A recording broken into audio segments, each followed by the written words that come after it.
Bilisan mo na dyan, Imelda! Bumaba ka na! Malapit na daw sila, Tunying! Sandali lang, Nay! Nag-aayos pa po ako! Kanino ka ba nagpapaganda, ha? Kay Tunying? Naku, ikaw talagang bata ka! Umayos ka nga! Si Nanay naman, gusto ko lang po maging presentable. Magtigil ka nga dyan, Imelda, ha? Aga-agay nagtatalo na naman kayo mag-ina. Nandiyan na pala sila Tunying. O siya, bumaba na kayo at batiin nyo na ang bagong dating. Masiglang bumaba ang mag-ama sa kanilang dalawang palapag na kubo. Ang ina naman ay napailing na lamang sa dalawa. Sinundan niya mga ito sa kanginitian ng bagong dating na panauhin. Pagkababa pa lamang nito sa motor na kanyang sinasakyan, ay agad itong tumalon sa bisig ng mga magulang. Hindi nagpahuli si Imelda dahil nakiyakap rin ito sa nagsasayang mga magulang. Grabe anak, parang kailan lang musmusing ka pa. Ngayon sobrang ganda at gara ng mga kasuotan mo. Oo nga anak, kumusta sa Maynila? Dalagang-dalaga ka na talaga. Dahan-dahan lang po, baka maipit yung anak nyo sa higpit ang yakap nyo. Pasensya ka na anak ha, nasasabik lang talaga kami sa iyo eh. Ang tagal nating hindi nagkita. Tunying, ano ka ba? Ayos lang ako. Nay, Tay, Amelia, kumusta na kayo? Ate, namiss talaga kita. Marami akong kwento sa'yo. Bakit hindi na lang muna natin pagpahingahin itong si Amelia? Kanina pa po nagrereklamo yung anak nyo na gutom na siya. Ba't hindi nyo muna po pakainin? Kamo, gusto mo lang kumain. Hindi pa diretsahin eh. Abat, tama lang Mang Ricky. Kakarag-karag na nga yung motor ni tatay eh. Pero sinundo ko pa rin yung prinsesa nyo. Alika na nga, Tonying. Naghanda ko ng pagkain para sa inyo. Inakay ng mag-asawang dalawang anak nito papasok ng bahay. Samantalang naiwan naman si Tonying sa mga gamit na naiwan ni Amelia. Walang nagawa ang lalaki kundi mapakamot na lamang sa ulo. Binuhat nito ang lahat ng dalang bag ni Amelia papasok ng bahay. Sa pagkailan ay tahimik na sumusubo ng pagkain si Imelda na siyang napansin naman ng kapatid. Hindi ito nakikisabay sa kanilang usapan kung kaya't sinubukang kausapin ito ang kapatid. Ano nang pinagkakaabalahan mo sa atin, Meldang? Pasensya na kung hindi ako gaanong nakakasagot sa sulat mo ha. Abala lang kasi ako sa eskwela. Alam mo ba, malaki ang tampo niyang kapatid mo sa iyo. Kung alam mo lang ang mga sinasabi niya. Bakit? Ano ba yun? Tunying! Ano ka ba ate? Wala lang yun. Maliit na tampo lang naman yun. Kesyo maliit o malaki, kailangan ko pa rin malaman kung ano yan. Ate, ayos lang ako, okay? Ang mabuti pa, tapusin mo na yung pagkain mo nang makatulog ka na. Tiningnan ni Amelia ang kanyang mga magulang bilang paghingi ng sagot. Ngunit nagkibit balikat lamang ang mga ito. Dahil maging sila ay hindi alam kung ano ang pinagmulan ng pagtatampong yun ni Imelda. Bata pa lang ay hindi na lumaki sa mga magulang si Amelia. Kambal silang ipinanganak ng kanyang kapatid na si Imelda. Ngunit nagkahiwalay kaagad ang mga ito nang kunin siya ng kanyang tiyahin upang pag-aralin sa lungsod. Ang buhay ni Amelia ay kabaliktaran sa buhay na mayroon si Imelda sa probinsya. Ang pagkakaalam nito ay hanggang high school lamang ang tinapos ng kapatid. Hanggang doon na lamang ang alam ni Amelia dahil wala naman silang halos na komunikasyon ng kanyang pamilya. Habang inaayos ng babae ang mga dala nitong mga gamit, ay pumasok ang kanyang ina na hindi man lamang kumatok. Nagitla ang dalaga, ngunit agad din naman itong nakabawi. Ikaw pala, Nay. Binigla niyo naman ako. Ayaw mo ba na nandito ako? Lalabas na lang ako kung abala ka. Si Nanay naman, wala naman po akong sinabing kung ano. Para kayong si Imelda eh. Ano po bang atin? Wala naman. Gusto ko lang na makipag-usap sa'yo. Kumusta naman ang buhay mo dun sa tiyahin mo? Naging mabuti ba sila sa'yo dun? Oo naman po. Kung hindi nga lang namatay si Uncle baka pinagdoktor na nila ako. Pasensya ka na anak ha. Hindi namin kaya ng tatay mo ang pag-aralin kayo. Nako, Nay, wag po kayong mag-alala. Ayos naman po ako sa kursong natapos ko ngayon. Ano nga ulit ang kinuha mo anak? Nurse po, Nay. Sa isang malaking ospital sa Maynila ako nagtatrabaho. Mabuti yan. Teka, may nobyo ka na ba? Fiancé po. Mapapangasawa. Sa katunayan yan susunod po siya dito. Gusto niya po kayong makilala. Bakit ngayon mo lang sinabi sa amin na may nobyo ka na? Dapat kinikilala mo munang mabuti ang mapapangasawa mo. Baka mamaya masamang tao yan at saktan ka lang. Mabait na tao si Tom, Nay. Isa rin siyang doktor sa pinagtatrabahuhan ko. Dapat pumunta siya rito sa lalong madaling panahon. Seryosong tinignan siya ng kanyang ina bago iniwan sa kanyang kwarto.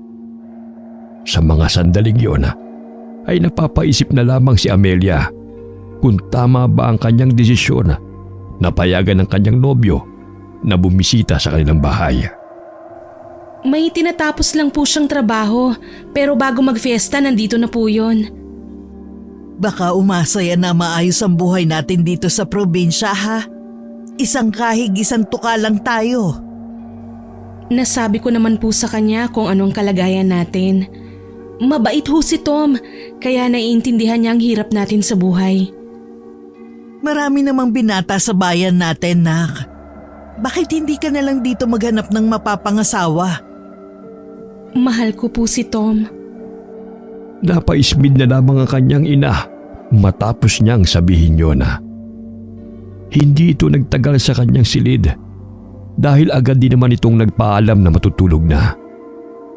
Hindi niya maintindihan ang mga tao sa kanilang bahay. Pilit niyang iniiwasang isipin ang kakaibang kinikilos ng mga ito. Ngunit hindi yun basta-basta mawala sa kanyang isipan. Mayaman si Toma. Kahit na mataas ang antas ng buhay ng lalaki, ay nakasayad pa rin ang mga paa nito sa lupa. Ang problema lamang ni Amelia ay ang kanyang mga magulang.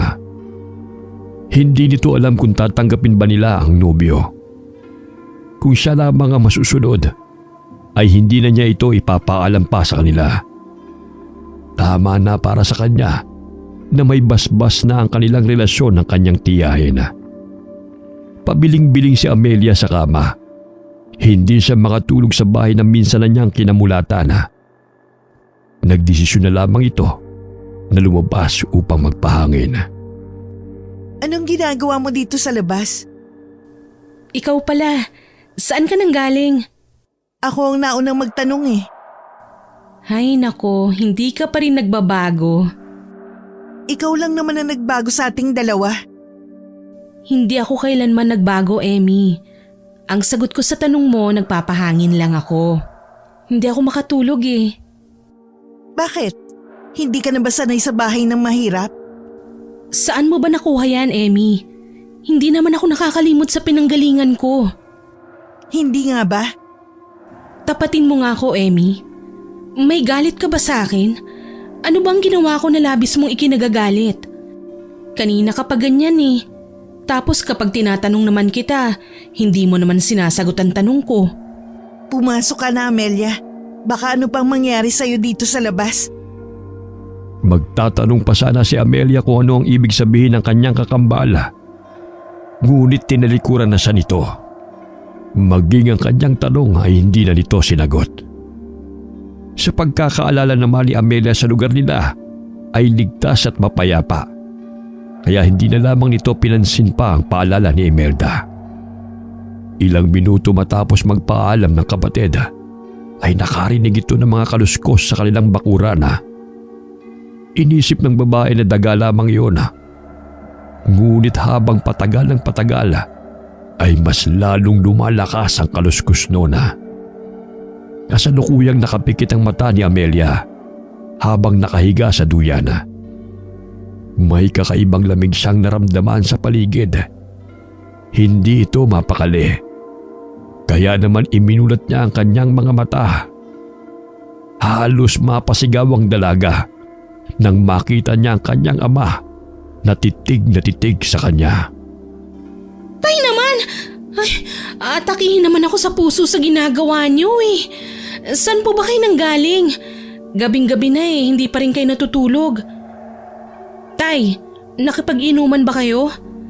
Kapag talaga nag-away na naman kayo ni nanay dahil dyan eh, ewan ko na lang. Tiningnan lamang siya ng kanyang ama, saka siya tinalikuran. Naglakad ito papalayo sa dalaga. Napakulot ang noo ni Amelia na sinundan ng tingin ng ama papuntang kakahuyan. Ano po bang trip nyo, Tay? Ang dilim-dilim dyan. Nakakakita pa po ba kayo? Tay! Tatayo na sana si Amelia sa duyan nang makarinig siya ng kalabog sa loob ng bahay. Kasunod nun ang paglabas ng kanyang kapatid sa pintuan. Sinong kausap mo dyan, Amelia? Si Tatay. Anong pinagsasabi mo dyan? Nasa loob si tatay. Ano ka ba? Kitang-kita ng dalawang mata ko na nandito si Tatay kanina. Pumunta pa nga siya sa kakahuyan, oh. Baka guni-guni mo lang yun. Pumasok ka na kaya?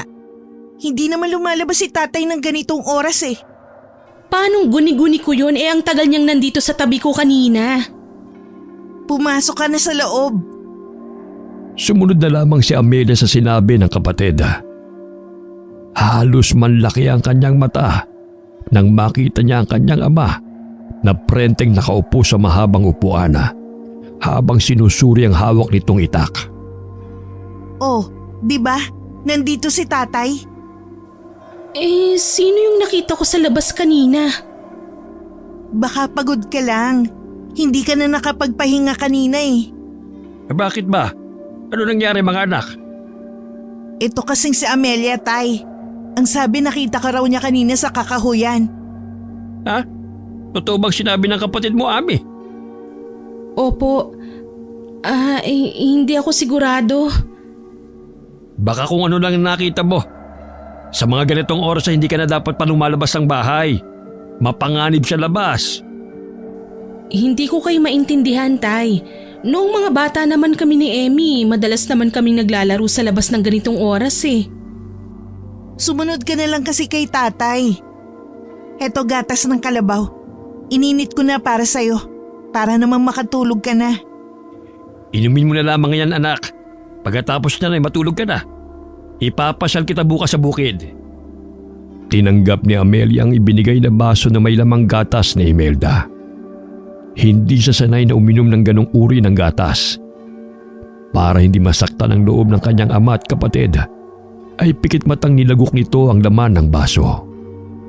Matapos maubos ang laman, ay bigla na lamang nakaramdam ng antok si Amelia. Napahikab ito, saka pumasok sa kanyang kwarto upang magpahinga. Kinabukasan ay nagising na lamang si Amelia sa ingay na nanggagaling sa labas ng kanilang bahay. Kasabay ng pagtilaok ng manok ay ang ingay ng pagsisibak ng kahoy naman ang kanyang narinig. Tinignan nito ang orasan mula sa kanyang cellphone. 5:00 pa lamang yun ng umaga. Ngunit abala na ang kanyang mga kasama sa bahay. Hindi yun ang nakaugili ang oras ng paggising ni Amelia. Kaya lamang ay nahihiya na siyang bumalik sa pagtulog. Wala siyang natanggap na mensahe mula sa kanyang nobyo. Sa tingin nito ay natutulog pa si Toma. Kaya nagtipa na lamang ito ng mensahe saka iniwan ang cellphone sa kanyang higaan upang lumabas ng kanyang kwarto. Magandang umaga, anak. Ang aga mo nagising ah. Nakatulog ka ba ng maayos? Hello, Nay. Good morning po. Masarap pong tulog ko. Mabisa yung gatas ng kalabaw na pinainom niyo sa akin ni Emmy. Saktong-sakto, anak. May natira pa dun sa takure. Pwede mong haluan yun ng kape. Halika na sa kusina. Mag-almusal na muna tayo. Hindi po ba ako aantukin yan, Nay? Mabilis akong nakatulog kagabi. Ewan ko ba riyan sa kapatid mo? Baka nilagyan niya ng herbal ang gatas kaya nakatulog ka agad. Herbal po? Hindi ko ba nasabi sa'yo? Mahilig gumawa ng gamot yung kapatid mo. Kaya naman hindi na ako nagtaka na bigla ka na lang nakatulog. Mukhang dalawa na manggagamot sa pamilya. Ang isa sa ospital, ang isa naman ay sa baryo. Ano naman ang masama doon, Tay? Epektibo naman lahat ng ginagawa kong gamot Pwede bang sabihan mo ko pag may ilalagay kang gamot sa inumin ko o pagkain na ibibigay mo sa akin? Bakit? Wala ka bang tiwala sa gawa ko? Binigyan siya ng kakaibang ngiti ng kanyang kapatid. Kaya naman ay lihim itong napairap sa kanya. Umupo na lamang si Amelia sa tabi nito, saka nagsandok ng sinangaga. Nilagyan naman siya ng pritong itlog ng kanyang ina sa plato niya. Salamat po, Nay. Alam mo bang nasasabi ka kung mangyari ulit to? Kahit ako rin Masarap sa pakiramdam na nakikitang kumpletong pamilya at nandito ang kambal. Dito ka na lang kaya ulit tumira, anak. Gustuhin ko man po ay hindi pwede. May naghihintay pong trabaho sa akin doon Isa pa ay walang mag-aalaga kay Tia Sabel. Pwede nga ako naman. Imelda! Bakit, Tay? Hindi ba namimiss niyo si Amelia? Pwede naman kami magpalit Ako naman dun sa lungsod, tapos siya rito. Hindi naman pwede yun. Bakit? Natatakot ka bang hindi ako bumalik? Ay nako, wag nga kayo mag-usap ng ganyan sa hapag. Ang mahalaga ngayon, magkakasama tayo. Saka na lang yung lungsod-lungsod na yan. Ipinagpatuloy ni Imelda ang kanyang pagkain na parang wala itong sinabing nagpabagabag sa isipan ni Amelia. Kung siya lang ang papipiliin, ay hindi na siya mananatili sa bayang yon. Simula nang magkaisip siya, ay itinatak na nito sa kanyang isipan na sa lungsod siya nababagay. Ngunit kahit na anong pilit niyang gawin, ay bumabalik at bumabalik pa rin siya sa bayang yon. Matapos mag-almusal, ay nagligpit na ang mga ito ng mga gagamitin sa bukid. 8:00 pa lamang ng umaga noon, ngunit nararamdaman na ni Amelia ang mainit na dampi ng init sa kanyang balat, na siyang nagpatingkad sa maputing balat nito. Ano naman ang pumasok sa isip niyo, Mang Ricky? Dinala niyo pa si Amelia dito sa bukid. Gusto ko lang na matuto siya sa mga gawain dito. Saka para malaman naman niya ang buhay namin sa probinsya sa mga panahon naroon siya sa lungsod. Alam niyo naman ang buhay sa lungsod na nakasanayan nitong anak niyo Ano ka ba, Toning? Madali lang naman tong pinapagawa sa akin ni tatay. Para lang ako naglalaro. Kita ba? Walang problema sa anak ko. Kaya naman mag-araro ka na dyan na makarami tayo ng kahon. Pinagbuti ni Amelia ang ginagawa nito. Ang inutos kasi sa kanya ng kanyang ama ay magdamo sa paligid ng maliit na kubo kung saan ginagamit nila para gawing pahingahan. Tiniis nito ang mainit na sikat ng araw para makatulong sa kanyang pamilya. Hindi pa siya nangangalahati sa kanyang ginagawa ay tinawag kaagad siya ni Imelda. Pagtapos mo dyan, dito ka naman sa Pilapil. Kailangan matapos natin to bago lumubog ang araw. Dahan-dahan naman sa pag-utos dito kay Ami. Baka masugatan tong makinis na kutis niya. Hay naku, Nay. Ewan ko sa inyo ni Tonying. Magsama kayong ginagawang prinsesa yan si Amelia. Kayo naman ang tatay mo ang magsama. Umuwi nga dito si Amelia upang magbakasyon at magpahinga. Pero pinagtatrabaho niyo pa rin. Ang init-init Kawawa naman tong panganay ko. Ginagawa ko lang ang alam kong makakabuti para sa kanya. Paano kapag ayaw na niya magtrabaho sa ospital? Pwede siya magsaka. O hindi kayo magbayari ng ekta-ektaryang palayan. Mabuti pa si Amelia may pagpipilian. Dito na nga ako pinanganak sa baryo. Dito na rin lumaki. At mukhang dito na rin ako mamamatay. Pasensya ka na kung hindi namin may bibigay sa inyo ang lahat ng gusto nyo. Pinanganak kayo sa ganitong klaseng pamilya May magagawa pa ba ako? Kung ako siguro ang dinala sa lungsod, baka naahon ko na kayo sa kahirapan. Ano bang gusto mong iparating? Nagpapadala naman ako kahit papano ah. Sadyang nagkabaon-baon lang kami sa utang nung nagkasakit si Uncle. Kaya naman hindi kalakihan ang pinapadala ko. Matanda na rin si Tia Sabel. Hindi niya kayang bayaran lahat ng mga utang na yun. Wala naman ako sinasabi ah. Ang akin lang, baka nag-iba ang ihip ng hangin kung ako ang dinala sa lungsod. Pwede ba tumigil na kayo? Tapusin nyo na yung ginagawa nyo. Ayokong marinig ulit ang usaping to. Maliwanag? Maliwanag! Opo, Tay. Pasensya na po.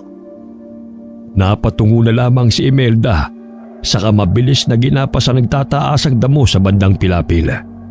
Si Amelia naman sa kabilang banda ay tinulungan si Imelda nang matapos nito ang kanyang ginagawa.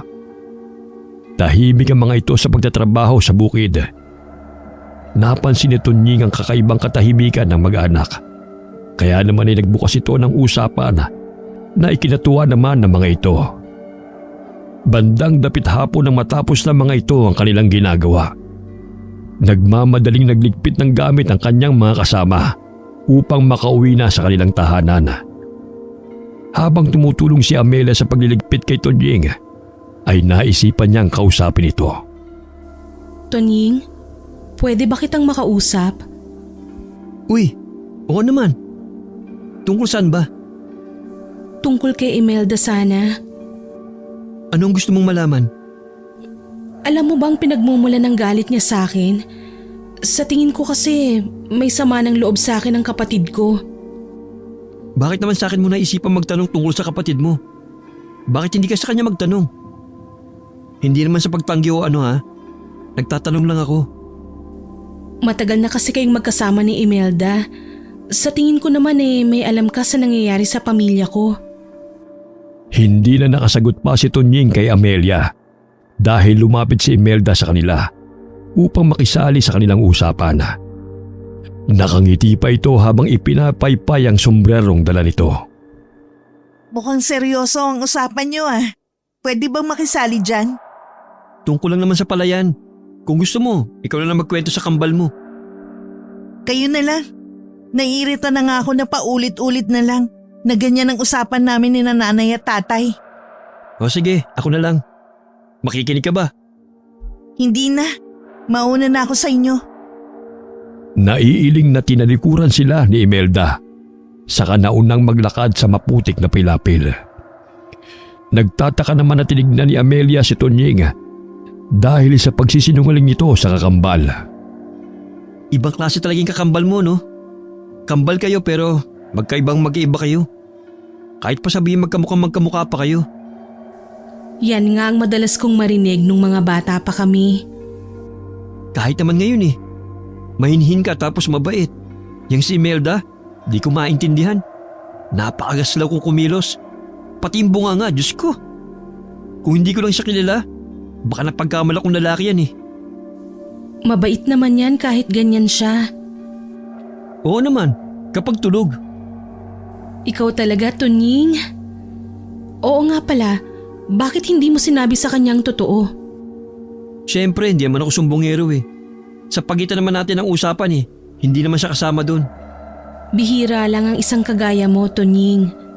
Siyempre naman, ako pa. Tungkol sa tanong mo kanina, pwede bang sa susunod ko lang sabihin sa'yo? Bakit? May gagawin ka ba pagkatapos nito? May tenga kasi ang lupa. Sa susunod na lang kapag sigurado akong walang makikinig sa usapan natin. Ano bang ibig mong sabihin? Nandito na tayo sa inyo. Pakisabi na lang kay Mang Ricky na hindi na ako tatambay ha. May dadaanan pa kasi ako Naguguluhan man ay tumango na lamang si Amelia sa sinabi ng kababata. Hindi malinaw kay Amelia kung paano nila naging kaibigan si Tunying. Nagtataka nga ito kung bakit wala siyang gaanong maalala sa kabataan niya. 10 taong gulang siya nung kunin siya ng kanyang tiyahin upang pag-aralin. 25 taon na siya sa kasalukuyan. Ngunit ni katiting na alaala noong kabataan niya ay hindi man lamang sumagi sa kanyang isipan. Tila ba binura sa kanyang alaala ang nangyari 15 taon na ang nakakalipas. Lunod si Amelia sa kanyang iniisip kaya hindi niya namalayan na nakalapit na pala ang kanyang ama. Kung hindi pa siya nito tinapik sa balikat, ay hindi nito malalamang naroon ang matandang lalaki. Mukhang malalim ang iniisip mo, anak, ah. May problema ka ba? Ayos lang, Tay. Medyo pagod lang po ako. Ganun ba? Halika sa loob. Magpahinga ka na muna saka kumain ng merienda. Si Tunyi nga pala. Hindi na raw siya tatambay muna. May dadaanan lang daw siya. Ganun ba?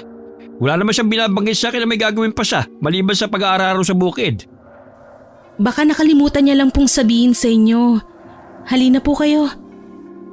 Kinuha sa kanya ng kanyang ama ang mga dala nito saka inakay papasok ng bahay. Pamilyar sa kanya ang pakiramdam na yun. Hindi man niya lubusang naalala ang nakaraan.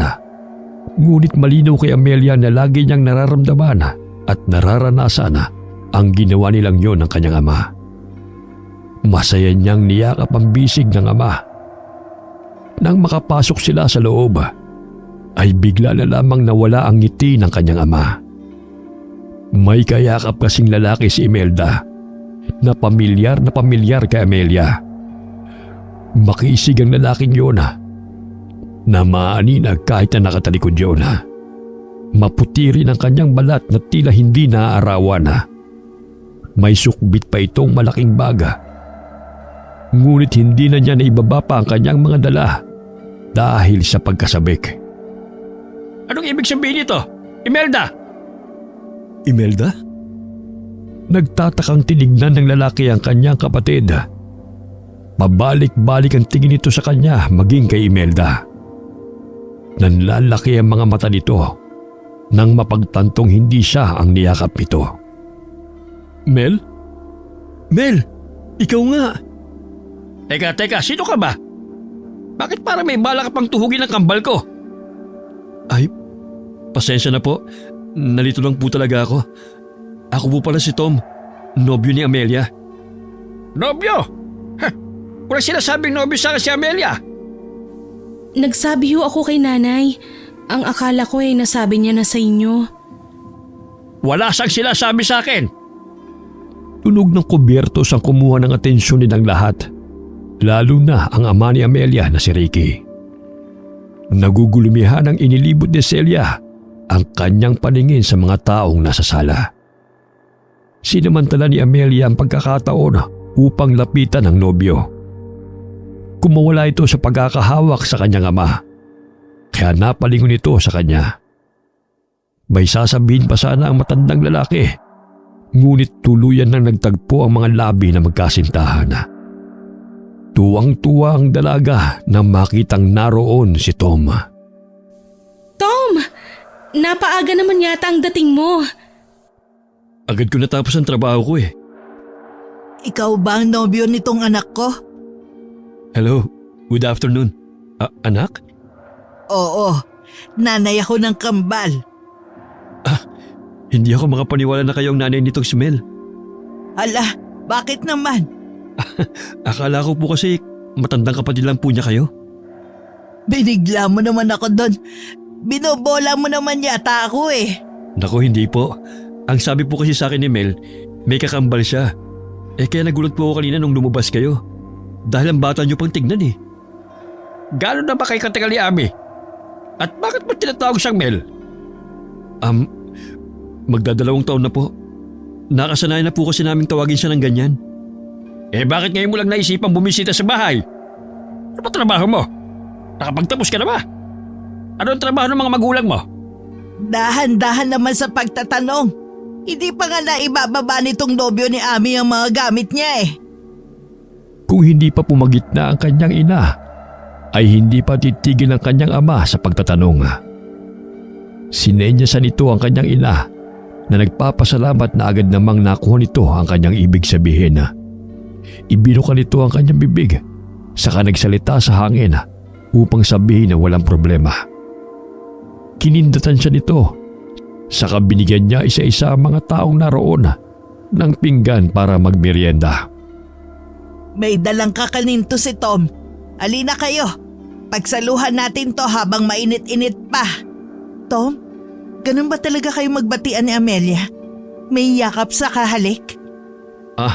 Oo, nakasanay na namin kasi yung ganun eh. Hindi basta-basta nahahawakan ng babae sa pamilya namin ng kahit na sino lang. May bala ka bang pakasalan tong anak ko?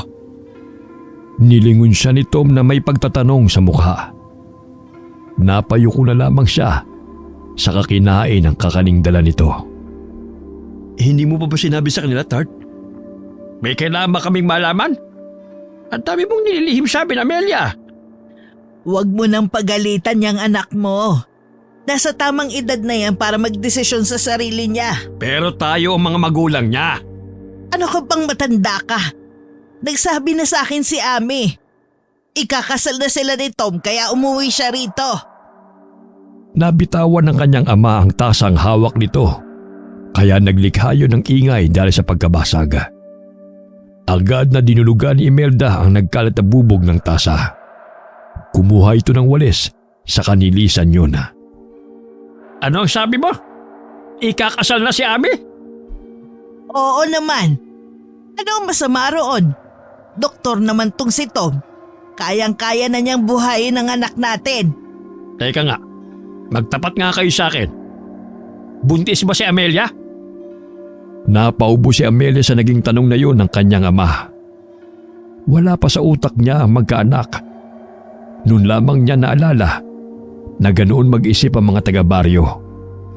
Kapag ikakasal kasi, ay inaasahan na kaagad ng mga ito na buntis ang babae kaya nagmamadali. Sa kalagayan naman nila, ay nagkasundo at nagdesisyon lamang silang magpakasal nung magtanong si Tom sa kanya. Hindi pa handa magkaanak si Mel.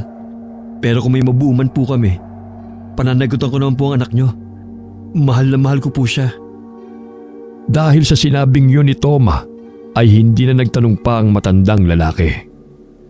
Tahimik nitong kinain ng kakanena, kasunod ng pagdagok ng mainit na kape na bagong timpla ni Imelda. Kailan ba ang kasal? Saan niyo idadaos ang kasal? Dito ba? Nakadepende pa kay Amelia. Pero ang gusto sana ng mga magulang ko, doon na lamang sa resort namin. Paano pala kapag mag-asawa na kayo? Nakadepende ka pa rin sa mga magulang mo? Hindi pa naman pinalang desisyon yun eh. Nag-suggest lang naman sila. Kami pa rin ni Mel ang masusunod. Bali, sinaalang-alang ko pa rin kung ano ang suggestion nila. Bilang respeto na lang din sa kanila. Magkakasundo talaga tayo, Tom. Ngayon pa lang natutuwa na ako sa'yo. Masaya si Amelia nang marinig niya yun mula sa kanyang ina. Ang desisyon na lamang ng kanyang ama ang kanyang hinihintay. May ilang araw pa sila upang hingi ng basbas ng kanyang ama na nakatitiyak naman si Amelia na makukuha nilang dalawa ang hinihingi nila. Lumipas ang mga araw na ginagawa nito ang lahat upang mapansin ni Ricky. Ang mag-igib maging ang magsibak ng kahoy na hindi naman niya ginagawa ay nagawa niya sa probinsya.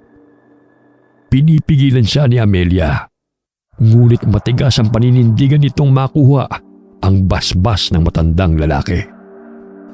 Ang makita ni tatay na mahal mo ko at kaya mo kong alagaan ay ayos na. Sweetheart, iba kasi ang pride ng mga lalaki. Kahit siguro ko sa magiging anak natin babae, sobra pa dito ang ipapagawa ko sa kanya. Kung nagmamahalan naman tayo Hindi sapat ang pagmamahalan. Kailangan din ng respeto sa relasyon. Hindi naman ako pinilit ng tatay mo na gawin to Ako naman ang nagkusa Kaya mo ba? Hindi ka naman sanay sa mga gawaing gaya nito Lahat ay natututunan. Lahat ay kaya kong gawin para sa'yo. Hinalikan na lamang ni Amelia si Tom sa pisngi nito. Saka nagngitian ang dalawa. Masaya at kontento na si Amelia na nandyan para sa kanya ang nobyo. Wala na siyang hihilingin pa dahil ang lahat ng katangian ng tipo niyang lalaki ay natagpuan niya sa nobyo. Kinagabihan ay naglakad-lakad ang dalawa matapos kumain. Tahimik ang paligid. Tanging mga kulisap at huni ng palaka sa palayan ang maririnig. Sa tingin mo ba, makukuha na natin ang basbas ng tatay mo ngayong linggo? Kahit naman hindi siya pumayag ay magpapakasal pa rin ako sa'yo. Sweetheart, Hindi ba napag-usapan na natin to? Wala naman silang magagawa eh. Kay Tia Sabel ako lumaki. Maayos kanyang tinanggap. Siya na ang magulang ko, Tom. Tom, nakikinig ka ba? Tulalang napatingin si Tom sa kabilang dulo ng kalsada. Nagtatakang tinignan ni Amelia ang lalaki. May problema ba? May nasabi ba akong hindi mo nagustuhan? Napailing ang lalaki. Diretso pa rin ang tingin nito. Saka itinuro ang kabilang dako ng kalsada. Walang makita roon ng babae. Ano ba yun? Wala naman eh. May dumaan na matandang lalaki. Tumingin pa nga siya sa gawin natin ng matagal. Baka guni-guni mo lang yun. Hindi eh. Tinawag niya pa nga ako eh. Baka isa lang sa mga kapitbahay namin. Nakita mo bang mukha niya? Ang weird nga eh. Kahit anong pilit kong tignan ng itsura niya, hindi ko maaninag. Baka guni-guni mo lang talaga. Wala akong nakita kanina. Baka dahil sa pagod lang to. Halika na nga, umuwi na tayo. Matapos ang usapan nilang yun ay hindi nila binuksan pa ang tungkol sa nakita ni Tom. Ganun din kasi ang nangyari sa babae sa unang gabi niya sa probinsya. Kung pinagpilitan pa ng kanyang nobyo ang kanyang nakita, ay maniniwala naman siya rito. Hindi niya alam kung ano nangyayari sa lugar na yun. Isang umaga ay sumama si Tom sa bukid upang ayusin ang kahon-kahong palayan na pagtataniman ng palaya. Kapansin-pansin ang paglapit ng kanyang kapatid sa kanyang nobyo. Ngunit pinigilan na lamang niya ang sariling magbigay ng ibang kahulugan sa kinikilos ni Imelda. Alam mo bang magandang gawing gamotang pansit-pansitan sa rayuma? Nagbabasa ako ng mga librong meron dito si nanay. Alam mo ba na sa pagbabasa lang din ng libro ako nagsimula? Libro naman ng lola ko tungkol sa mga halamang gamot ang binabasa ko. Kung nakapagtapos lang ako, baka magdoktor din ako. Hindi pa naman huli ang lahat eh. Alam kong kayang-kaya mo yan. Ang dami pala nating pagkakapareho, no? Baka tayo talaga para sa isa't isa. Si Imelda talaga, parang sira. Bakit? Nagbibiro lang naman ako ah. Hindi naman maganda yung biro mo eh. Ano lang iisipin ni Amelia?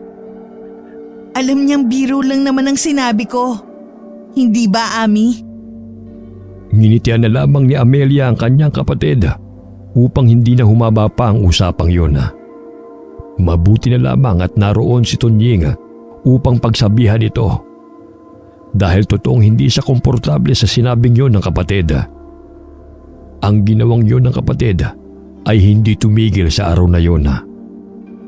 Ilang araw ang nagdaan nang manghiram si Imelda ng damit niya. Akala niya ay may pupuntahan lamang itong handaan. Ngunit nagtaka siya na maglagay ito ng kolorete sa mukha. Nasundan pa yon ng mag-ayos si Imelda na kagaya niya. Mula sa kasuotan hanggang sa pananalita ay gayang-gaya nito. Wala siyang sinabi sa kapatid, ngunit hindi siya komportable sa ginagawa nito. Anong selebrasyon, Imelda? Ayos na ayos ka. Ano ba yan? Bakit mo ako nakilala agad? Eh bakit naman hindi? Madali namang malaman kung sino ka at si Amelia eh. Ano pa bang kulang sa ayos ko? Walang kulang. Sobra-sobra pa nga eh. Mukha kang espasyon sa tindahan na tag-piso isa. Nakakainis ka naman eh. Tingnan mo si Amelia. Simpleng-simple ang ayos niya. Natural na natural. Pero litaw pa rin ang ganda. Nag-makeup ka ba, Amelia? Lipstick lang at pulbo. Saan mo nilagay ang lipstick na yan? Pahiram ah. Hindi na nito hinintay ang sagot niya dahil dire-diretsong pumasok ang kanyang kapatid sa loob ng kanyang silid. Hinalungkat nito ang mga gamit niya. Nang makita nito ang hinahanap, ay lumabas na kagad ito ng kwarto na hindi man lamang ibinalik ang mga gamit sa lagayan. Napailing na lamang siya saka inayos ang mga nakakalat na gamit. Mula sa loob ng kanyang kwarto ay dinig na dinig niya ang usapan nilang dalawa ni Tonying. Para ka nang si Amelia. Ang hirap ng tukuyin kung sino si Imelda o kung sino si Amelia sa ayos mong yan. Ang ganda ko, diba? Nandito na kami. Anak, tulungan mo muna tong si Tom sa mga dala niya. Nanlaki ang mga mata ni Amelia nang marinig niya ang boses na yun ng kanyang ina. Agad niyang napagtanto ang posibleng mangyari, kaya agad siyang lumabas ng kwarto. Hindi nga siya nagkamali dahil nakayakap na si Tom kay Imelda habang hinahalikan ang labi nito. Tart, nag-iba ka ba ng pabango? Hindi ganun pa rin ang pabango ko. Tom! Napanganga na lamang ang lalaki nang marinig nito ang boses ni Amelia. Hindi mawari ng babae kung magagalit ba siya o matatawa na lamang sa kamaliang yon ng nobyo. Pabalik-balik ang tingin ni Tom sa kanila.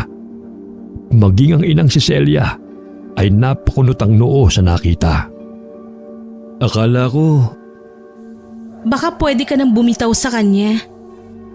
Tart, pasensya ka na. Akala ko talaga ikaw si Imelda. Hindi mo pa talaga kilala si Amelia. Tapos magpapakasal agad kayo? Parehong-pareho kasi ang ayos nyo eh. Kaya akala ko ikaw si Amelia. Pasensya na kayo ha. Ang mga gaya mong lalaki, madaling madala ng tukso. Kawawang kakambal ko sa'yo. Hindi na nakapagpigil pa si Amelia sa inis na kanyang nadarama. Agad niyang hinila ang kamay ni Tom palayo kay Imelda. Bakit si Tom ang sinisisi mo sa ginawa mo? Ikaw na nga may kasalanan eh. Tapos ikaw pa tong may ganang manisin ang nabiktima mo. Bakit ka nagagalit? Hindi ba't gawain naman natin to dati? Ano bang pinagsasasabi mo, Imelda? Hindi ba nagpapalit tayo ng katauhan nung bata pa tayo? Ikaw pa nga nakaisip ng bagay na yan eh. Kung may gagawing kasalanan ng isa sa atin, agad na nililigtas ng isa. Nakalimutan mo na ba, Mel? Huwag mo kong tatawagin ganyan. Dahil si Tom lang ang pwedeng tumawag sa'yo niyan? Ano bang gusto mo ha? Bakit parang lahat na lang na meron ako gusto mong makuha? Dahil kinuha mo ang lahat sa akin. Tama na ang pagkukunwari mo, Amelia. Ano nangyayari dito? Nag-aaway ba kayo? Dako, may hindi lang pagkakaunawaan ng kambal. Anong ginagawa mo, Imelda? Bakit ganyan ang ayos mo? Anong masama sa ayos ko? Kapag si Amelia ang nag-ayos ng kagaya nito, ayos lang. Tapos ako hindi pwede. Hindi naman yata patas yun. Tigilan mo ako sa mga drama mo, ha? Ewan ko sa inyo, lagi na lang si Amelia. Palagi na lang siya. Padabog na nilisan ni Imelda ang sala, saka dumiretso sa kwarto nito. Ang madalas itong ginagawa noong bata pa sila kada nagtatampo ito. Nang makapasok ng kwarto si Imelda, ay napatikhim si Ricky. Saka bumalik sa ginagawa nito na parang walang nangyari. Kagagaling lang kasi ng mga ito sa palengke. Isinama nila si Tom upang may katulong si Ricky sa pagbubuhat ng mga pinamili nila. Lahat ng pinagdaanan ni Amelia sa buhay ay nalampasan niya dahil sa kanyang tiya Sabela. Ngayong dumating na si Tom sa kanyang buhay, ay hindi makakapayag si Amelia na makuha pa ng kahit na sino ang lalaki sa kanya. Kinabukasan ay nakatanggap si Tom ng tawag na kailangan itong bumalik sa ospital dahil may kinakailangang operahan. Nagdadalawang isip pa ito kung babalik siya sa lungsod o iiwan ang ginampanang responsibilidad alang-alang kay Amelia. Sa tingin ko ay kailangan mo nang bumalik. Paano basbas ang tatay mo? Ayokong ikasal tayong may sama ng loob sa iyo mga magulang mo. Sasamahan na lang kita sa trabaho mo. Matapos ng operasyon ay babalik din agad tayo rito. Sige, kung yan ang makakabuti. Saan nga pala mga magulang mo? Kailangan natin magpaalam. Mag-iwan na lang tayo ng sulat. Hindi dapat pinaghihintay ang trabaho mo. Buhay ang nakataya rito. Gaya ng sinabi ng nobya, ay nagsulat nga ito sa kanyang mga magulang. Maging si Tunying at Imelda ay sinulatan din ng lalaki. May kung anong mabigat itong nararamdaman sa pag-alis nila. pakiramdam nito ay may kulang. Kahit nakasama pa niya ang nobya pabalik ng lungsod. Bakit parang hindi ka mapakali? Kanina ka pa palingon-lingon sa likod ah. Ayaw mo bang umalis? Hindi ko alam. Kakaibang pakiramdam ko eh. Parang may naiwan ako. Ano ka ba, Tart? Halika na. Napakunot noong lalaki sa tinawag ng nobya sa kanya. Hindi siya nito tinatawag na Tart. Tanging ang lalaki lamang ang tumatawag ng ganoon sa kanya. Kung hindi love o sweet, ay ang palayaw nitong Toto ang tawag ni Mel sa kanya. Dahil sa nangyari noong nakaraang araw, kaya may pagdududa sa kanya kung ang nobya ba talaga nito ang kasama o ang huwad na si Imelda. Napailing na lamang ang lalaki nang mapagtantong si Amelia ang kasama nito sa higaan nung magising siya. Kaya imposibleng si Imelda yun. Hindi nagtagal ang biyahe nila dahil nakahanap agad sila ng bakanteng eroplano. Pagkalapag ng eroplano sa airport ay may sumundo kagad sa kanilang sasakyan saka dumiretso sa ospital. Tart, magjo-duty lang din ako ah. Hindi ka pa ba napapagod? Bakit hindi ka na magpahinga? Kung nagtatrabaho ang asawa ko, ako rin dapat. Napatiimbagang si Tom nang marinig niya ang mga katagang yun sa babaeng kasama niya. Nakakasiguro siyang hindi si Amelia ang kasama niya. Dahil ayaw na ayaw ni Amelia na ihayag ng lantaran sa publiko ang relasyon nila. Kahit na mga kaibigan pa nila ang kasama, ay hindi siya nito tinatawag ng ganoon. Imbis na kausapin si Imelda, ay dumiretso ito sa isang silid para maglinis ng katawan at magbihis. Hindi kaagad sila nakabalik sa probinsya dahil nagkaroon ng komplikasyon ng pasyente sa nangyaring operasyon. Sa ilang araw na magkasama sila ni Imelda, ay hindi ito nagpapahalata na alam na niya ang katotohanan. Pagsapit ng ika-4 na araw, ay bumuti na ang lagay ng pasyente. Kaya naman inaya na nito ang babaeng bumalik sa probinsya. Ano yung laman ng malaking kahon na yan? Pasalubong lang. Hindi ko alam kung pwede ang ganyang kalaking karton sa eroplano. Baka pwedeng buwasan natin. Parang ang bigat eh. Sakto lang ang timbang nito.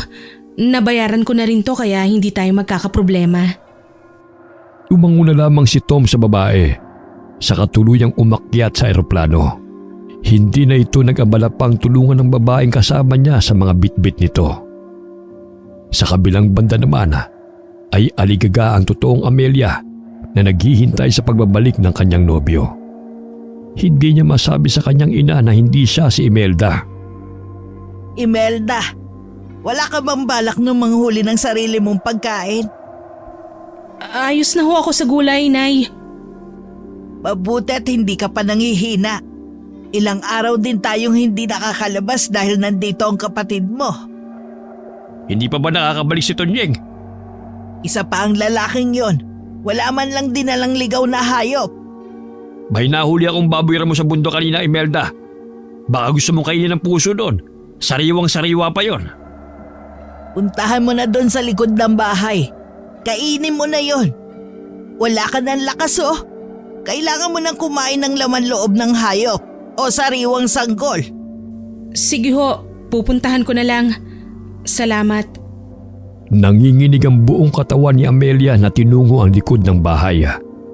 Kung saan naabutan ito ang kawawang baboy ramo. Sa ilang araw niyang pananatili sa bahay na yun, ay napag-alaman niyang hindi normal na tao ang kanyang mga magulang. Wala siyang maalalang isa siyang aswang.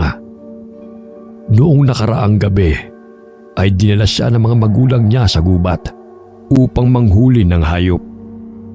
Harap-harap ang kinain ng mga ito ang nahuli nilang hayop. Walang pinagkaiba ang mga ito sa ligaw na hayop na kanilang nilalantakan. Hindi masikmura ni Amelia ang ginagawa ng mga ito. Wala siyang ideya kung ano ang naging buhay ng mga ito sa loob ng 15 taong nawala siya. Mula sa kalayuan, ay may nakitang papalapit na sasakyan si Amelia. Nagmamadaling nilapitan siya ng kanyang ama. Hindi man lang nagpasabing kapatid mo na babalik sila ngayon. Saka mo na kainin tong baboy ramo. Naiiyak na sinundan ng tingin ni Amelia ang nobyo na papasok ng bahay. Kasunod dito si Imelda na may malaking ngiti sa mga labi habang hinahalikan ng inang sabik na makita sila. Alam kong uhaw na uho ka na sa dugo at laman loob. Pero tiisin mo na muna. Salubungin mo ang kapatid mo ron sa labas para hindi sila makahalata. Pilit na pinipigilan ni Amelia ang sarili na hindi umiyak. Miss na nito ang kanyang nobyo. Gusto niyang magsumbong sa kanya, ngunit hindi siya makalapit dito. Akala ko hindi na kayo babalik eh. Pwede ba naman yun, Tay? Itong si Tart nga nagpupumilit na makabalik kami. Hindi ba, Tart? Sa kusina lang ako. Nauuhaw ako eh. Imelda, anong tinutunga-tunga mo riyan?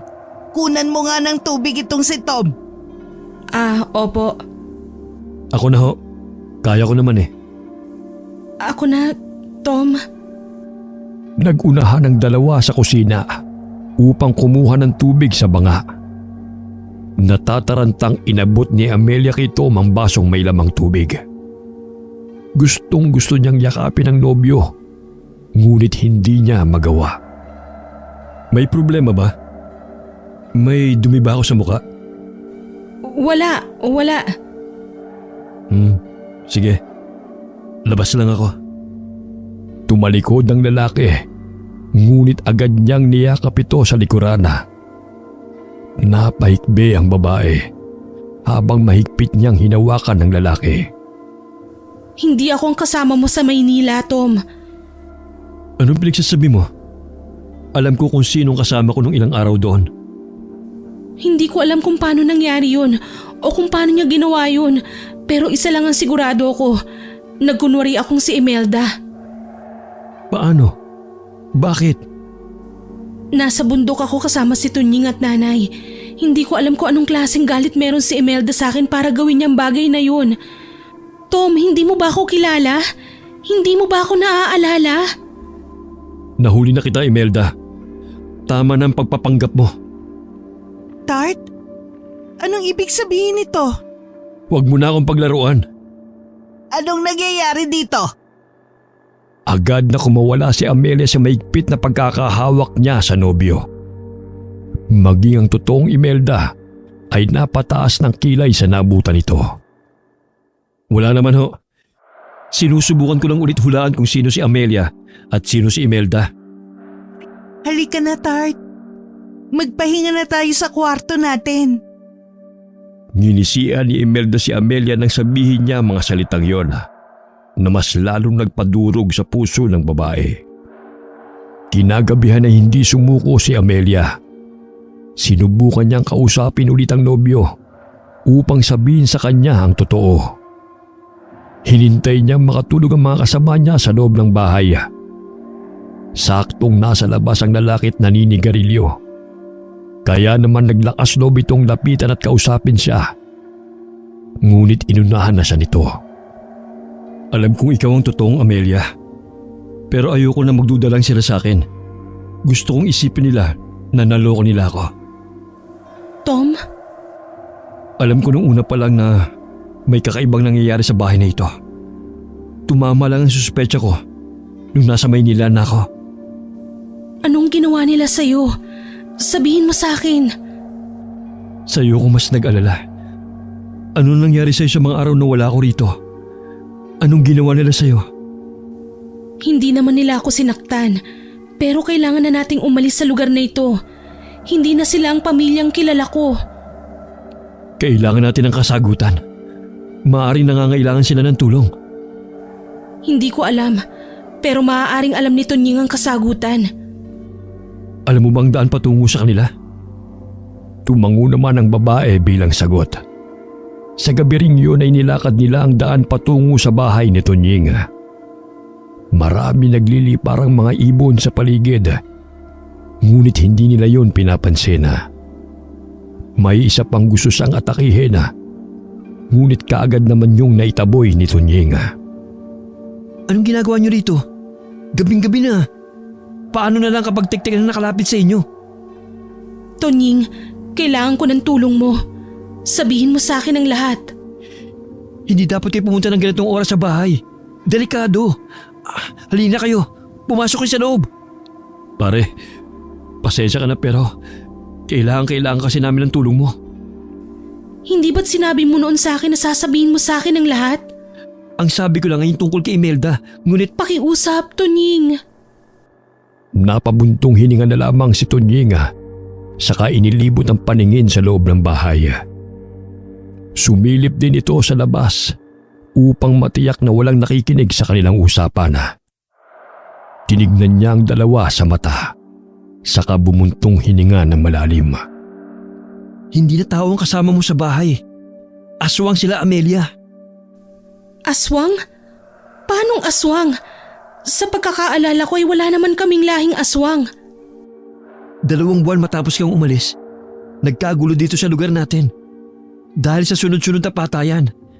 Ayon sa narinig ko, karamihan sa mga naninirahan dito, nayanggaw ng 100 aswang. Simula noon, hindi na kagaya ng dating lugar natin. Ibig sabihin ba, aswang ka na rin? Hindi ko alam. Ngunit nakakasiguro naman ako na hindi ako nauuhaw sa mga dugot laman ng hayop. 12:00 na pala. Gusto niyo bang puntahan ang kuta ng aswang? Hindi ba masyadong mapanganib sa lugar na yun? Hindi nila kayo mapapansin. Basta ibuhos niyo lang sa katawan niyo ang langis na ito. Agad naman nilang sinunod ang utos ng lalaki. Medyo malansa ang likidong yun ngunit tiniis na lamang nila ang kakaibang amoy na yun upang malaman ang kasagutan sa mga tanong nila. Matapos magbuhos ng langis, ay sumama sila sa lalaking palabas ng kanyang bahay. Pamilyar kay Amelia ang daang yun ngunit hindi niya maalala kung kailan siya dumaan sa lugar na yun. Nakarinig sila ng ingay habang sa daan kaya agad silang nagkubli sa malaking puno. Nakita niyang si Imelda yun kasama ang kanyang mga magulang. May dala silang malaking kahon papasok ng kagubatan. Mukhang may bagong laro ng pamilya mo, Amelia. Alam niyo ba ang laman ng kahong yun? Kung titignan mabuti, nakakasiguro ko mga laman loob yan mula sa ospital. Ospital? Paano niya nakuha ang mga yun? Walang imposible kung ikaw si Nurse Mel o Doc Tom. Ibig sabihin ay nagtrabaho din siya sa ospital? Paano na lang kung may ginawa siyang maaaring ikasira ako? Alam mo ba, Amelia? Sa tingin ko hindi gagawa ng ganyang hakbang si Imelda. Masyadong matalinong babaeng yun. Maaaring pumasok sa kanyang isipan na magkukunwari ng ikaw kung hindi lang bumalik dito si Tom sa lugar na ito. Ibig sabihin ba'y gagamitin niya ang katauhan ko? Siguro. Halina kayo. Sundan natin sila. Maingat ang mga hakbang ng tatlo habang papasok ng gubat. Sinundan nila si Tunying at hindi naman nagtagal ay nakarating sila sa isang lugar na maraming mga kabahayan. Kailan pa nagkaroon ng mga bahay rito? 15 taon nang nakakalipas. Nandito na ba tayo? Oo. Kaya mag-iingat kayo. Dinala sila ni Tunying sa isang malaking kubo. Nanlalaki ang mga matang pinagmasdan ng mga ito ang mga taong naroroon. Sabik na sabik sila sa dala ni Imelda. Oh, dahan-dahan. Lahat naman kayo makakatikim nito. Alam kong sabik na kayo sa laman loob ng tao. Kaya naman, may dalang pasalubong sa inyo ang manugang ko. Mabuti na lamang at natuto ng kapangyarihang itim itong si Imelda. Nakontrol niya ang kakambal niya upang kumuha ng mga pagkain natin. Lahat gagawin ko para mas lumakas pa tayo. Nagdiwang ang mga aswang na naroon sa sinabing yun ni Imelda. Si Amelia naman sa isang tabi ay naguguluhan sa sinabi nito. Bakit niya sinabing kinontrol niya ako? Gayong nagkunwari lang naman siyang ako. Dahil ayaw niya mabigaw ang mga magulang mo. Siguro ay tama na itong nakita niyo. Umalis na tayo sa lugar na ito. Pero paano natin sila mapupuksa? Hindi natin sila pupuksain. Hindi naman sila nananakit eh. Kahit na aswang pa rin sila. Maniwala ka sa akin. Kahit na aswang ang mga yan, alam pa rin nila kung hanggang saan lang sila dapat. Excuse me lang ha. Wala ba kayo napapansin kakaiba kay Imelda?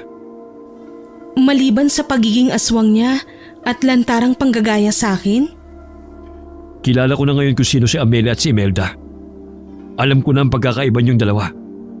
Pero napapansin ko lang na hindi siya okay. Sa tingin ko, kailangan niya ng tulong natin. Alam ko kung sino makakatulong sa atin. Si Tia Sabel. Si Tia Sabel? Ano naman ang alam niya sa nangyayari dito? Maniwala ka kapag sinabi kong alam niya ang lahat. Kinabukasan umaga pa lamang ay nasa labas na ng bahay si Tia Sabel. Mabilis itong nakarating kahit na anong oras na siya pinadalhan ng mensahe ni Tunying.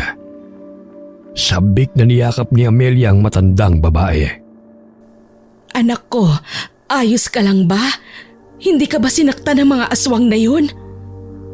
Paano niyo po nalaman ang bagay na ito? Noon pa lamang buhat ng ipinanganak kayong dalawa ni Imelda ay may aswang na dumayo sa lugar na ito. Hindi lang sila nagtagumpay na magyanggaw dahil nandito pa kami ng asawa ko. Pero nung umalis kami, tsaka dinala ka sa Maynila, ay bumalik sila at doon nagtagumpay na paramihin palalo ang lahi nila. Aswang na ang mga magulang mo bago pa kita dalhin sa lungsod. Pero bakit hindi kaming dalawang dinala ninyo? Bakit ako lang? Bakit niyo ako pinayagang bumalik sa lugar na ito?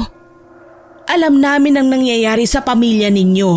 Ang balak sana namin ay iligtas kayo pareho. Ngunit hindi kami nagtagumpay dahil nakaamoy ang mga magulang niyo sa binabalak naming mag-asawa. Malakas naman ang pakiramdam ko na hindi ka sasaktan ng mga magulang mo. Hindi ko po maintindihan, Nana Sabel. Kung kaming dalawa naman po ang balak niyong ampunin, bakit ganun na lang ang galit sa akin ni Imelda? Dahil ang buong akala niya ay nagkunwari kang siya nung araw na pipili kung sinong aampunin. Ginagawa ni Imelda ang lahat para magpapansin. Tama ang sinabi ni Tunying. Ngunit sa araw din kasing yun ay nakita kong kaya ni Imelda na protektahan ang sarili niya. Ikaw naman sa kabilang banda halos hindi makabasag pinggan. Alam naming mas kakailanganin mo ang proteksyon at gabay naming mag-asawa. Ang problema nga lang, nalaso ng utak ni Imelda. Lahat ng bagay na sabihin sa kanya ng mga magulang niyo, agad niyang pinaniniwalaan. Kaya nga ako ang inutusan ni Tia Isabel upang alalayan si Imelda.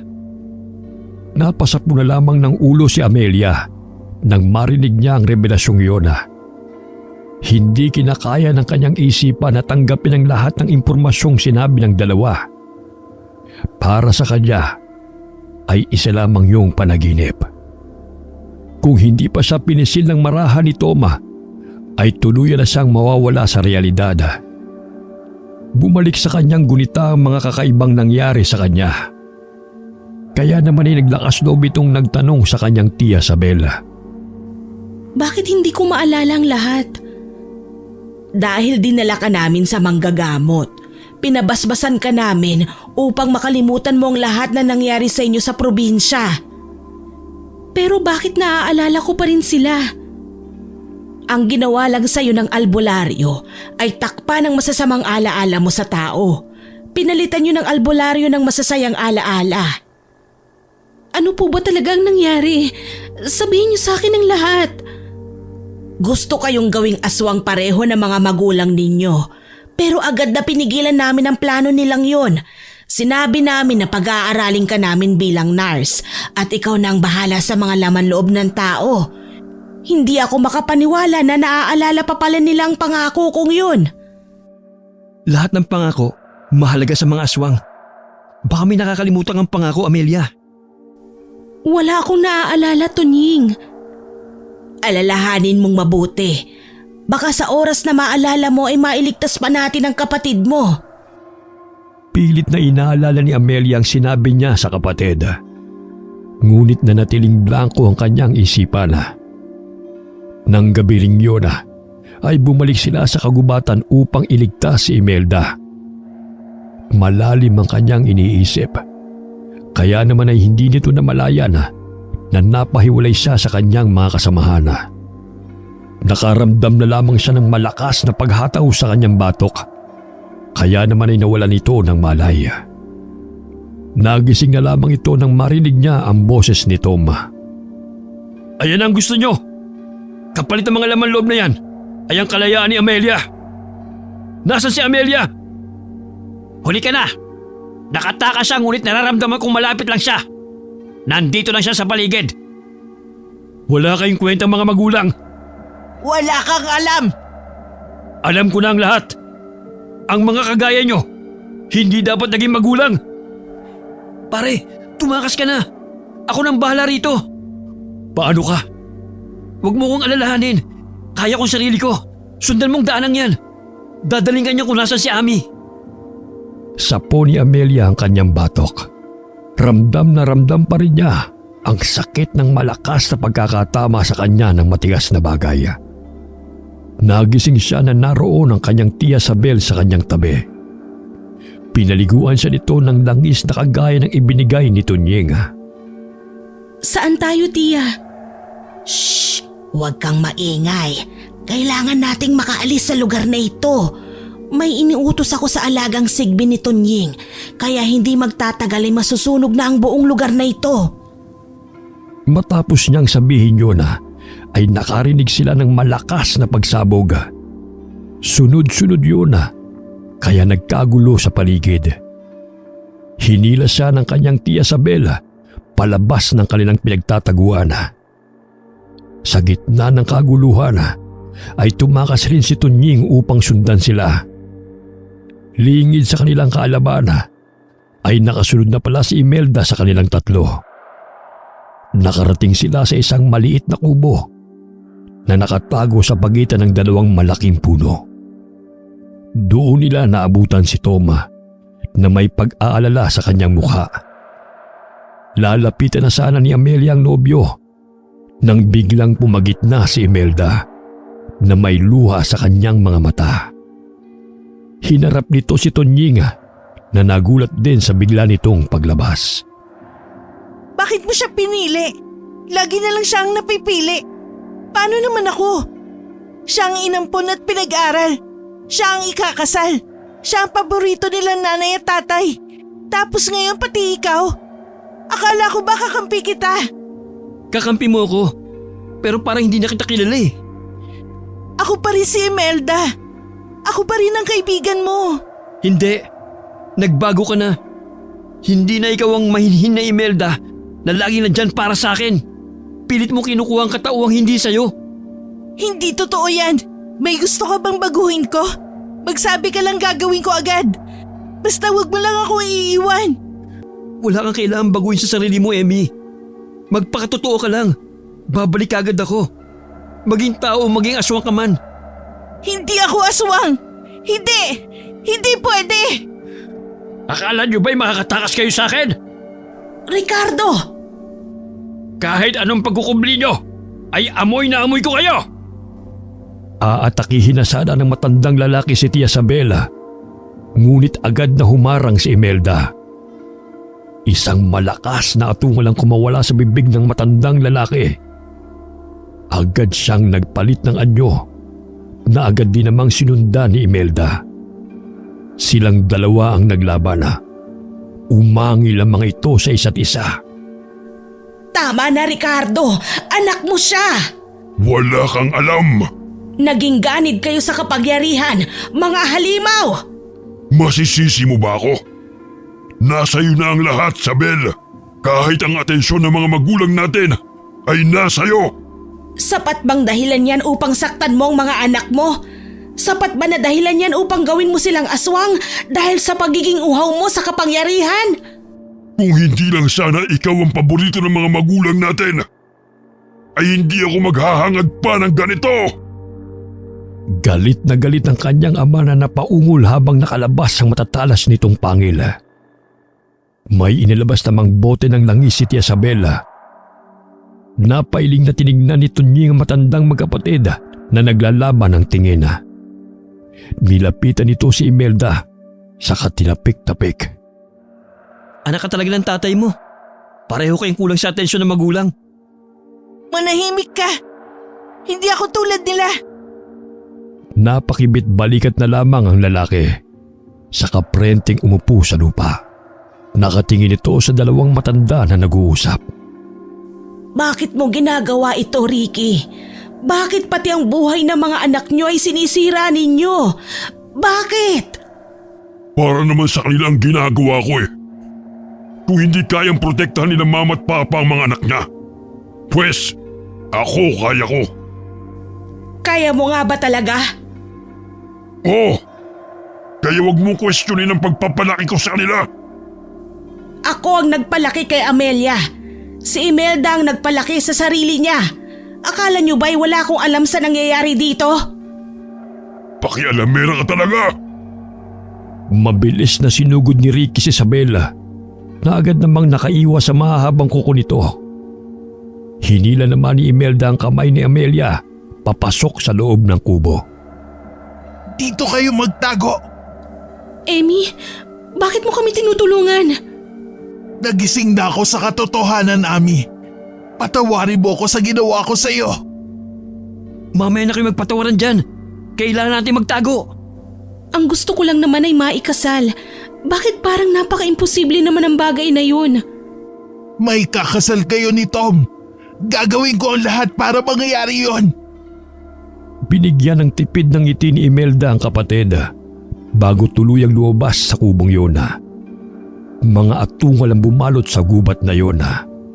Ang malaking buwan ang siyang nagbigay ng liwanag sa paligid. Hindi nagtagal ay tumahimik ang lugar. Isang marahang katok ang kanilang narinig. Binuksan ni Tunying ang pintuan at doon tumambad sa kanila ang sugatang katawan ni Tia Isabel na inalalayan ni Imelda. Tia Isabel, ayos lang ba kayo? Huwag kang mag-alala. Galos lang ito. Didilaan ko lang ang sugat niyo para mabilis gumaling, ha? Hindi na kailangan. Kusang gagaling itong sugat ko. Malakas ang dugo ko. Ibig sabihin ay aswang ka rin, Tia Isabel? May dugo akong aswang, pero hindi pa ako ganap na aswang. Pinili kong tahakin ng tamang landas. Kabaliktaran ang ginawa ng mga magulang ninyo. Kamag-anak ni Lolo ang dumayong aswang sa lugar na to.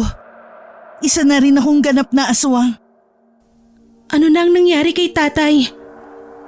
Tumakas siya. At sa tingin ko babalik siya rito upang dalhin ng mga alagad niya. Napailing si Imelda habang tinatalian ang nagdudugo nitong sugat sa hita.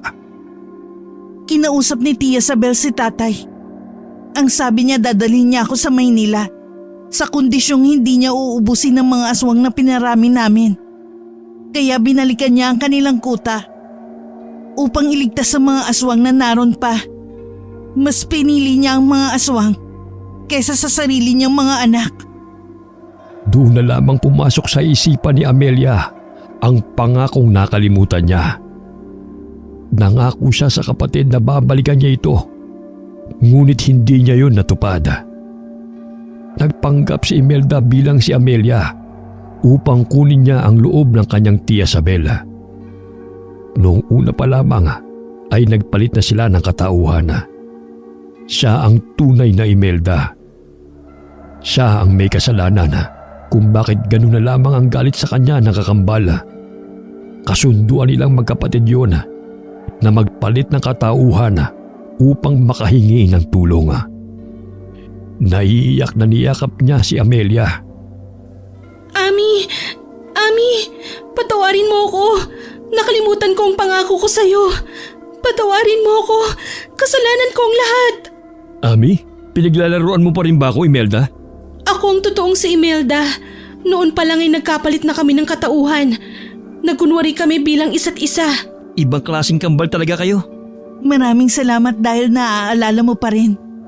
Huwag kang mag-alala. Ako pa rin si Imelda. Habang buhay ko nang dadalhin ng pangalan na to. At dadalhin naman kita sa Maynila. Doon ka natitira simula sa araw na ito. Talaga ho? Oo naman. Para na rin may kasama ako sa bahay. Kasama mo naman ako, Tia. Akala ko ba'y ikakasal kayo ni Tom? Nagbigay ng basbas ang tatay mo.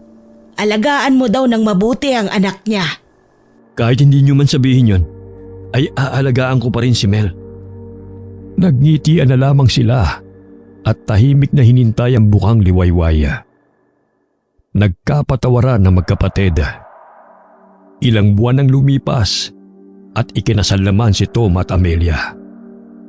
Si Melda naman sa kabilang banda ay nag-aral ng medisina. Si Tunying naman ay piniling mamuhay sa nayong yun dahil ayon sa kanya ay kailangan pa siya ng mga tao roon. Ang mga magulang naman ng Kambala ay patuloy na namumuhay bilang tao sa umaga at aswang sa gabi. Wakas,